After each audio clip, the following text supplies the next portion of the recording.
नमस्कार, आप देख रहे हैं जेएमडी न्यूज। मैं हूं आपके साथ अंकुर पांडे।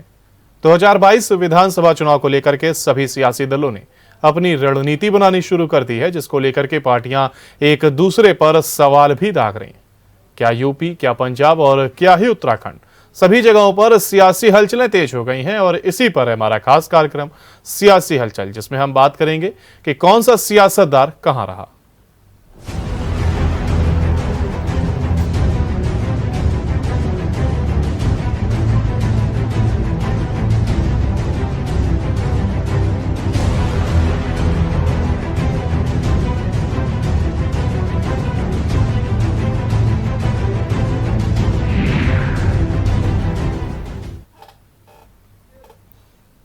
शुरू करते हैं पहली खबर से। भारतीय जनता पार्टी लखनऊ के केडी सिंह बाबू स्टेडियम में आजादी का अमृत महोत्सव मना रही है और इस दौरान मुख्य अतिथि सीएम योगी आदित्यनाथ ने कहा कि आज हम आजादी का अमृत महोत्सव मना रहे हैं, तब तक एक नए भारत की तस्वीर हम सबके सामने है और यही भारत जो दूसरे देशों पर दवाओं के लिए निर्भर रहता था, लेकिन कोरोना जैसी महामारी में भारत ने दूसरे देशों को वैक्सीन और पीपीई किट मुहैया कराकर एक बड़ा उदाहरण पेश किया। बताने के मुख्यमंत्री ने कहा कि प्रधानमंत्री नरेंद्र मोदी के नेतृत्व में एक भारत और श्रेष्ठ भारत की परिकल्पना को हम साकार होते देख रहे हैं। हम गरीब को घर, राशन, बिजली और शौचालय दिया जा रहा है। हम सब जानते हैं यह केडी सिंह बाबू स्टेडियम में यह भव्य आयोजन पूरे लखनऊ महानगर और जनपद को भारत की आजादी के महोत्सव के साथ जोड़ रहा है। भारत की आजादी केवल मांगने से नहीं मिल पाई थी। आजादी के लिए एक लंबा संघर्ष हुआ था और उस लंबे संघर्ष की कीमत को ये देश, हमारी वर्तमान और भावी पीढ़ी समझ सके, इसको ध्यान में रख करके प्रधानमंत्री मोदी जी ने देश की आजादी के 75 वर्ष पूर्ण होने के उपलक्ष्य में एक बड़े अभियान को पूरे देश के अंदर लागू किया और इसे अमृत काल के रूप में मान्यता देकर के हर एक नागरिक से एक आग्रह किया गया कि वह देश के अमृत महोत्सव कार्यक्रम में अमृत काल के महत्व को समझें। यह अवसर हमारे लिए देश की आजादी के उन संकल्पों के साथ जुड़ने का एक आयोजन है जो संकल्प देश के उन महान सपूतों ने लिए थे, जिनके कारण, जिनके बलिदान के कारण भारत को स्वाधीनता प्राप्त हुई थी। हम सब जानते हैं कि देश के अंदर अलग अलग समय में आजादी का आंदोलन चलता रहा, लेकिन सामूहिक प्रयास 1857 के प्रथम स्वातंत्र समर में देखने को मिला था। और ये प्रथम स्वातंत्र समर इसलिए भी महत्वपूर्ण है उत्तर प्रदेश के लिए, क्योंकि इसका केंद्र बिंदु उत्तर प्रदेश बना रहा। उत्तर प्रदेश से चाहे मंगल पांडे रहे हो, चाहे वह गोरखपुर में शहीद बंधु सिंह रहे हो, चाहे वह झांसी में रानी लक्ष्मीबाई के नेतृत्व में इस लड़ाई को आगे बढ़ाने का कार्य रहा हो, चाहे वह वीरांगना अवंतीबाई, झलकारी बाई और उदा देवी के नेतृत्व में देश की आजादी के लिए किया गया संघर्ष रहा हो, या फिर इसके उपरांत भी निरंतर चलने वाली वे घटनाएं, कहीं पर चोरी चोरा के नाम पर, कहीं पर काकोरी के नाम पर, कहीं पर धन सिंह कोतवाल मेरठ में इस क्रांति की ज्वाला को आगे बढ़ाने का कार्य करते हैं, और कहीं रानी लक्ष्मीबाई कि मैं अपनी झांसी हरगिज नहीं दूंगी के संकल्प के साथ विदेशी हुकूमत के खिलाफ पूरी मजबूती के साथ लड़ने का कार्य की थी। आज उसी का परिणाम है, एक तरफ देश की आजादी का अमृत महोत्सव और दूसरी तरफ चौरी चौरा कांड का, चौरी चौरा के ऐतिहासिक घटना का शताब्दी महोत्सव हम सबको मनाने का अवसर प्राप्त हो रहा है। प्रधानमंत्री मोदी जी ने हमें इस अवसर पर 5 संकल्पों के साथ जोड़ने का आह्वान किया है। ये 5 संकल्प भारत के प्रत्येक नागरिक के लिए, वह स्कूली छात्र हो या युवा हो, वह अधेड़ हो या बुजुर्ग हो, महिला हो या पुरुष हो, कामकाजी हो या फिर व्यवसाय में लगे हुए व्यक्ति के लिए, हर एक नागरिक के लिए आवश्यक है कि अमृत काल की ऊर्जा का उपयोग हम भारत को एक नए भारत के रूप में स्थापित करने के रूप में कैसे कर सकते हैं, इस बात को लेकर के हमें आगे बढ़ना होगा। और गोंडा जिले में आज भाजपा की जन विश्वास यात्रा के दूसरे दिन कानून मंत्री ब्रजेश पाठक व मंत्री पलटू राम के नेतृत्व में जिले में रोड शो निकला। बता दें कि मेहनौन विधानसभा होते हुए यात्रा बलरामपुर सीमा में प्रवेश करेगी। तो वहीं कानून मंत्री ब्रजेश पाठक ने सर्किट हाउस में प्रेस कॉन्फ्रेंस में प्रियंका गांधी पर पलटवार करते हुए कहा कि उत्तर प्रदेश में जो वादे प्रियंका गांधी ने किए हैं वो कांग्रेस शासित राज्यों में पहले पूरा करके दिखाए। वहीं राहुल गांधी पर कटाक्ष करते हुए कहा कि राहुल गांधी हिंदुत्व की परिभाषा नहीं जानते। राहुल कोट पर जनेऊ पहनकर हिंदू बनते हैं। राहुल के पूर्वजों को भारत की जनता जानती है। वहीं मंत्री ब्रजेश पाठक ने अखिलेश सरकार पर निशाना साधते हुए कहा कि सपा के कार्यकाल में ब्राह्मणों पर अत्याचार हुए। अखिलेश सरकार बनाने का स्वप्न देख रहे हैं। अखिलेश में सत्ता में आने की छटपटाहट है। जिन्ना के नाम पर विपक्ष वोट मांग रहा है। ब्रजेश पाठक ने कहा कि भारत के विखंडन का सीधा जिम्मेदार जिन्ना है।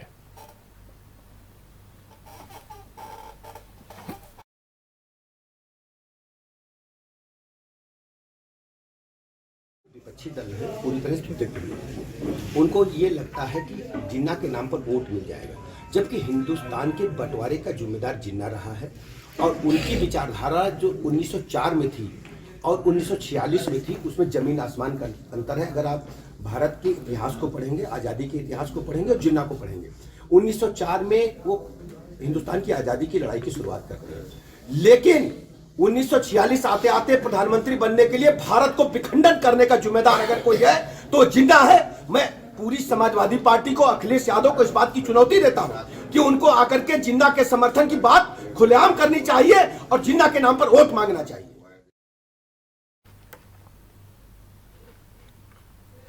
प्रयागराज मथुरा की सांसद और फिल्म अभिनेत्री हेमा मालिनी का बयान सामने आया है। हेमा मालिनी ने फिर दोहराया कि मथुरा में भगवान कृष्ण का भव्य मंदिर बनना चाहिए। मथुरा में पहले से ही मंदिर हैं और भव्य बने तो इसमें लोगों को क्या दिक्कत है। केशव मौर्य के बाद हेमा मालिनी ने भी उठाया यही सवाल और मथुरा का मुद्दा पीएम मोदी के कार्यक्रम में शामिल होने आई हैं। सही बात हो रही है, अगर होगी तो बहुत अच्छा लगेगा, लेकिन डिस्टेंस करिए। अयोध्या में राम मंदिर यहाँ पे काशी विश्वनाथ के यहाँ कॉरिडोर बहुत सुंदर बना है। अयोध्या में राम मंदिर बन रहा है, तो इसीलिए सबको लगता है कि मथुरा में भी होगा और होना भी चाहिए, क्योंकि कृष्ण की जन्मभूमि है, वहाँ पर होना चाहिए। मांग उठाएंगी? मांग उठा लिया होगा। बिहार के पूर्व मुख्यमंत्री जीतन राम मांझी के द्वारा दिए गए एक बयान पर प्रबुद्ध वर्ग में आक्रोश है। हरदोई में प्रबुद्ध वर्ग ने कलेक्ट्रेट में प्रदर्शन किया और एक ज्ञापन मजिस्ट्रेट को दिया, जिसके बाद जीतन राम मांझी का नारेबाजी कर पुतला भी जलाया और कहा कि अगर जीतन राम मांझी माफी नहीं मांगेंगे तो आमरण अनशन होगा। प्रबुद्ध वर्ग ने कहा कि जीतन राम मांझी को चुनाव आयोग चुनाव लड़ने से भी वंचित करे।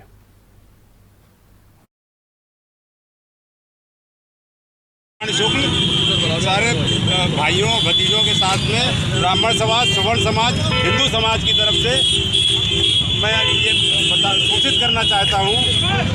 2 दिन पूर्व बिहार के पूर्व मुख्यमंत्री, पूर्व भाजपा के मुख्यमंत्री जीतन राम मांझी जी ने सवर्ण समाज हिंदू धर्म पर के अस्तित्व पर आघात किया है।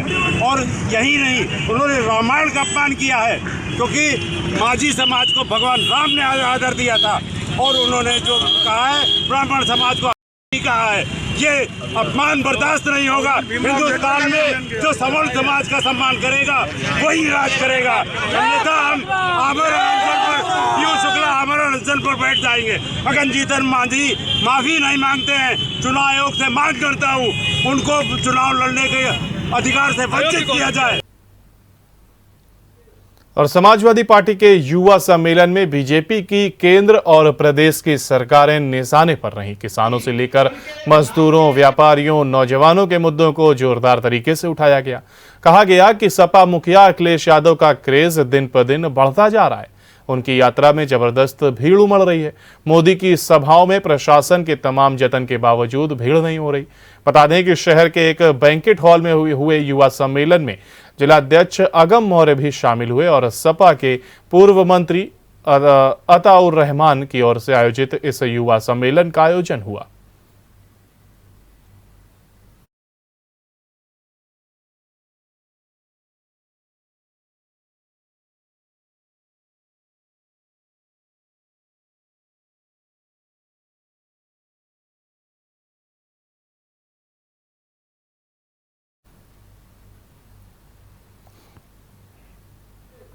यूपी के डिप्टी सीएम केशव प्रसाद मौर्य अपने 2 दिवसीय दौरे पर कौशांबी में हैं। मंगलवार शाम को डिप्टी सीएम कौशांबी जनपद आए और मां शीतला अतिथि गृह में पार्टी पदाधिकारियों के साथ संवाद किया। मां शीतला अतिथि गृह में मौजूद सैकड़ों क्षेत्र के लोगों ने डिप्टी सीएम को अपनी शिकायत बताई, जिन्हें संबंधित के पास भेजकर निस्तारण के लिए निर्देशित किया। डिप्टी सीएम पार्टी पदाधिकारियों और विभागीय अधिकारियों के साथ बैठक की। डिप्टी सीएम ने बताया कि अधूरे पड़े निर्माण कार्यों को पूरा करने का अधिकारियों को निर्देश दिया गया है। 25 दिसंबर को भारत रत्न पूर्व प्रधानमंत्री अटल बिहारी वाजपेयी की जयंती के अवसर पर आयोजित किए जाने वाले कार्यक्रम के बारे में चर्चा की गई है। जिले के अंदर निराश्रित गौवंशों के पालन पोषण के विषय में चर्चा की गई है।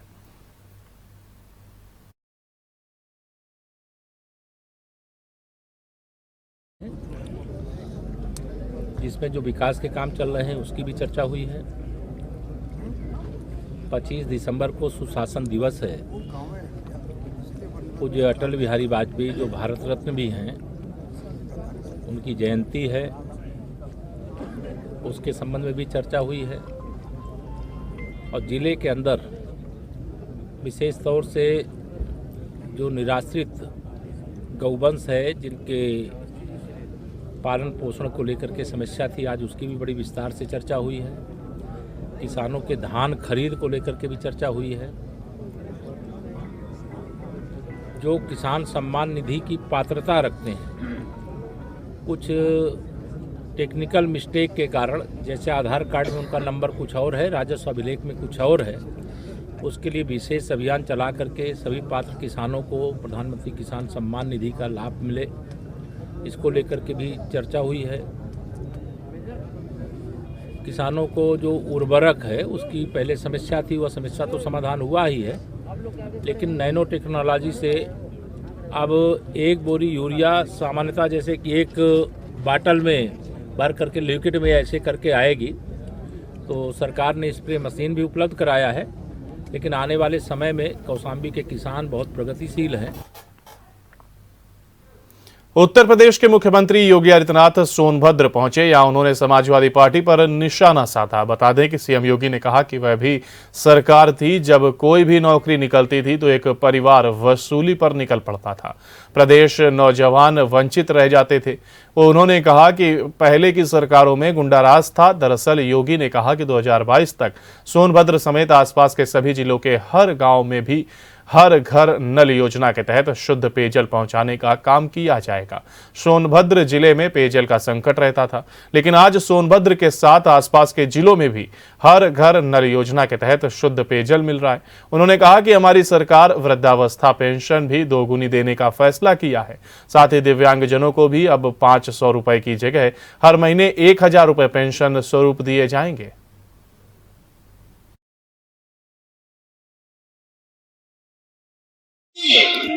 और वर्तमान की सरकार हर महीने 2-2 बार हर गरीब को अन्न योजना के साथ जोड़ने का कार्य कर रही है।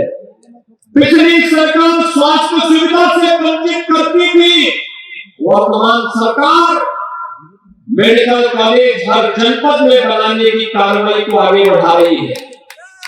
पिछली सरकारों ने भूमाफिया, खनन माफिया, वन माफिया, पशु माफिया और हर प्रकार के माफिया हावी होकर के प्राकृतिक संसाधनों पर लूटपाट करते थे। वर्तमान सरकार में माफिया की जगह जेल होगी या दूसरे लोक में होगी, सोनभद्र में नहीं होगी।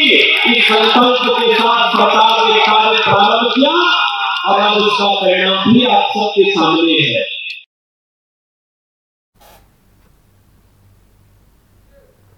छत्तीसगढ़ के मुख्यमंत्री भूपेश बघेल ने आज लखीमपुर में कांग्रेस की चुनावी जनसभा को संबोधित किया और इस दौरान उन्होंने प्रदेश और केंद्र सरकार पर जमकर हल्ला बोला।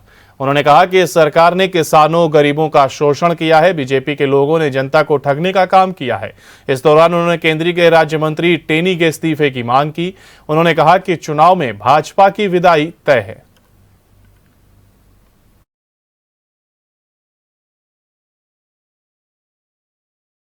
मुंह पे आ रही है, किसी का नहीं आ रहा है। इसमें चर्चा नहीं होगी लखीमपुर घटना के बारे में, देने के बारे में आप नहीं करेंगे, बात नहीं करेंगे। इस्तीफा क्यों नहीं ले रहे अब तक? आप इस्तीफा क्यों नहीं ले रहे मंत्री? लेना चाहिए उनका इस्तीफा। जब एसआईटी की रिपोर्ट में सारी बात आ गई, जब गाड़ी उसके नाम से है तो फिर उनके खिलाफ कार्रवाई क्यों नहीं हो रही है? सरकार बचा रही है क्या टेनी को? सरकार बचा रही है क्या टेनी को? बिल्कुल सरकार बचा रही है, अपने साथ रख रही है। सरकार के मंत्री है नितिन गडकरी, वो कहते हैं कि हादसा था। लखीमपुर खीरी घटना को लखीमपुर खीरी का बयान दिया है कि हादसा था, घटना बताया नितिन गडकरी। जानबूझ के किए गए घटना है ये, जानबूझ के किसानों के गाड़ी चढ़ाई गई। समाजवादी पार्टी के राष्ट्रीय सचिव राजीव राय के खिलाफ आईटी विभाग की छापेमारी के बाद से जनपद मऊ में ब्राह्मण भूमिहार समाज द्वारा कलेक्ट्रेट परिसर में धरना प्रदर्शन किया गया, जिसमें राष्ट्रपति को संबोधित एक पत्र सिटी मजिस्ट्रेट मऊ के द्वारा दिया गया, जिसमें कहा गया कि भूमिहार समाज के प्रतिष्ठित नेता राजीव राय के खिलाफ एक तरफा कार्रवाई की गई है। कहीं न कहीं ब्राह्मण भूमिहार समाज को हतोत्साहित करने की एक साजिश है।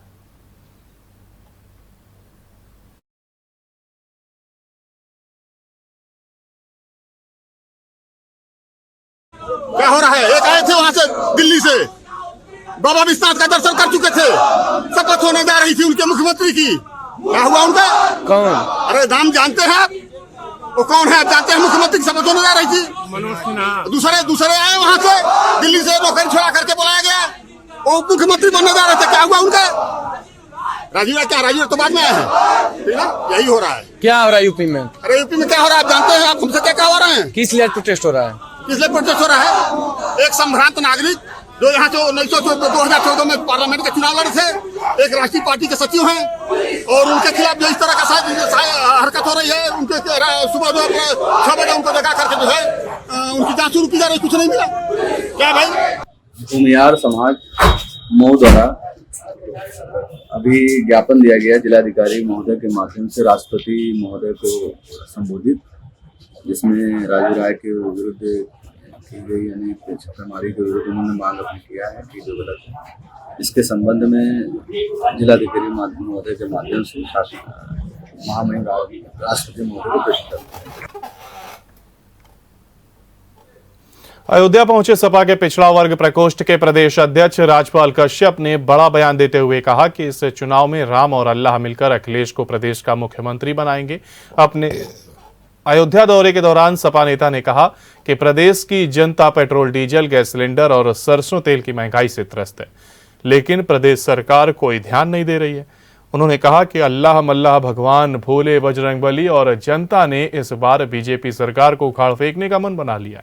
जनता अब अखिलेश को प्रदेश का सीएम बनाने जा रही है।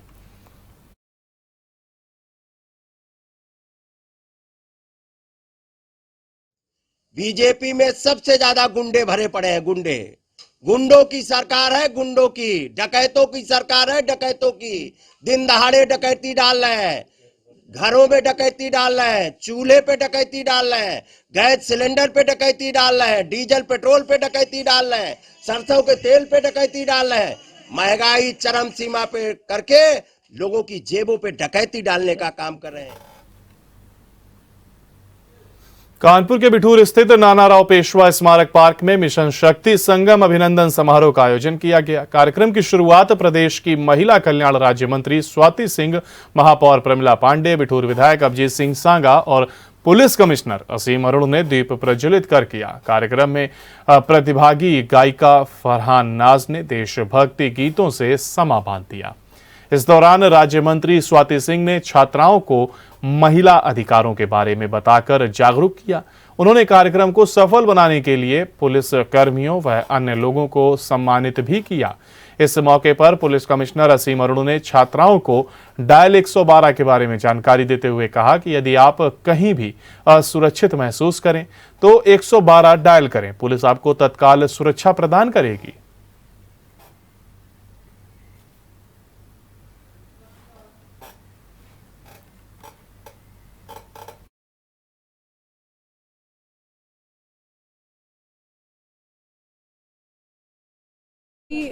फेज़ 3 चलाया जा रहा है और आज कानपुर कमिश्नरेट में उसी का 34वां कार्यक्रम यहाँ पर था। इन लोगों ने इससे पहले 33 ऐसे कार्यक्रम किए हैं जो कि हम पुलिस महकमा जितना भी है वो सभी जगह प्रचार प्रसार कर रहा है कि सरकार की क्या क्या योजनाएं हैं जो महिलाओं के लिए, बेटियों को सुरक्षित रखने के लिए आवश्यक है। इसके साथ ही साथ वो समाज के अन्य लोगों को, जैसे सिंगल पेरेंट अगर कोई महिला है, कोई वरिष्ठ व्यक्ति है समाज में, तो उनको भी जोड़ने का काम कर रहे हैं।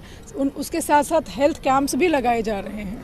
मुझे लगता है कि अखिलेश यादव जी के मन में जब अपने पिता के लिए सम्मान नहीं है तो किसी और व्यक्ति या किसी और पार्टी के लिए क्या सम्मान रखेंगे। इसके बाद मुझे लगता है कुछ कहने को बचा भी नहीं। जिस बेटे के मन में पिता के लिए सम्मान नहीं है वो किसी और का सम्मान क्या। बुधवार को सूबे के उप मुख्यमंत्री केशव प्रसाद मौर्य बांदा में आयोजित जन संवाद यात्रा की जनसभा को संबोधित किया। जीआईसी मैदान में इस दौरान उत्तर प्रदेश मुख्यमंत्री ने सपा और बसपा को आड़े हाथों लिया। उन्होंने कहा कि सपा बसपा की सरकारों ने लूटने का काम किया है। इनके नेता जीतते ही फॉर्च्यूनर में चलने का काम शुरू कर देते हैं। आगे कहा कि कांग्रेस की सरकार में 100 रुपए में मात्र 15 रुपए ही गरीबों तक ही जाता था। अब मोदी की सरकार ने सोच ईमानदार और काम दमदार है, तभी तो किसानों को 2000 रुपए सीधे खाते में जमा है।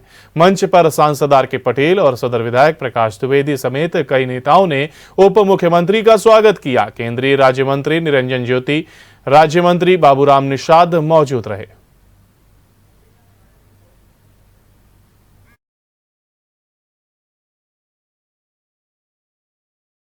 आप पिछड़ों के हितैषी बनते हो, आप तो पिछड़े वर्ग के सबसे बड़े दुश्मन हो। जब आप सरकार में थे, जब आपकी पार्टी का बहुमत था, तब किसी पिछड़े वर्ग के नेता को तो आपने डिप्टी सीएम नहीं बना दिया था। आप फूट डाल करके राज करने के सपने देख रहे हो। ये सपना कभी साकार नहीं होने वाला है।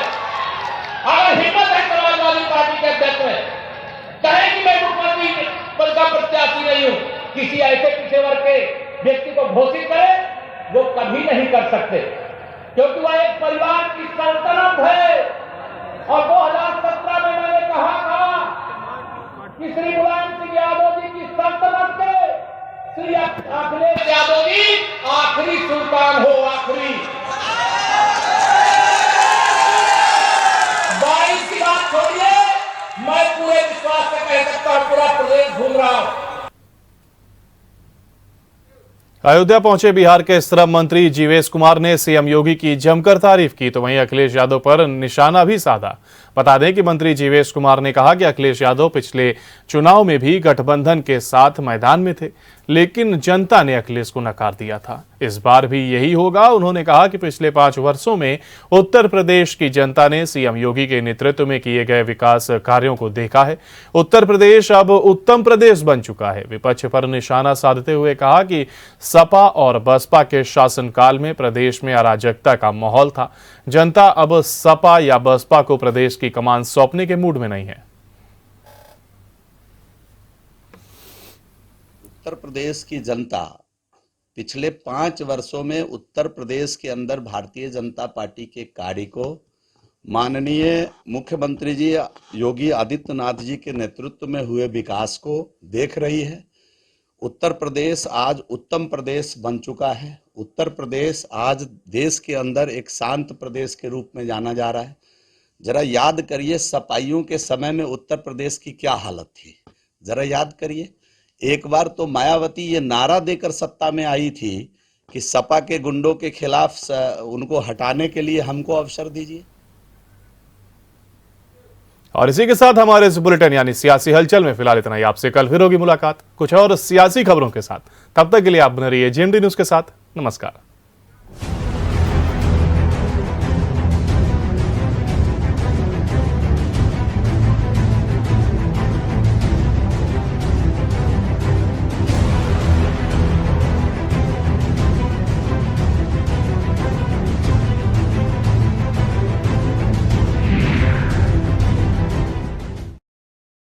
अगर आपको हमारा वीडियो पसंद आया हो तो हमें लाइक करें, सब्सक्राइब करें और ज्यादा से ज्यादा शेयर करें। और हाँ, बेल आइकॉन दबाना ना भूलें ताकि हर खबर का अपडेट आप तक पहुंचे तुरंत। आप हमें इंस्टा, ट्विटर और फेसबुक पर भी फॉलो कर सकते हैं। हमारी आईडी है @JMD News Flash।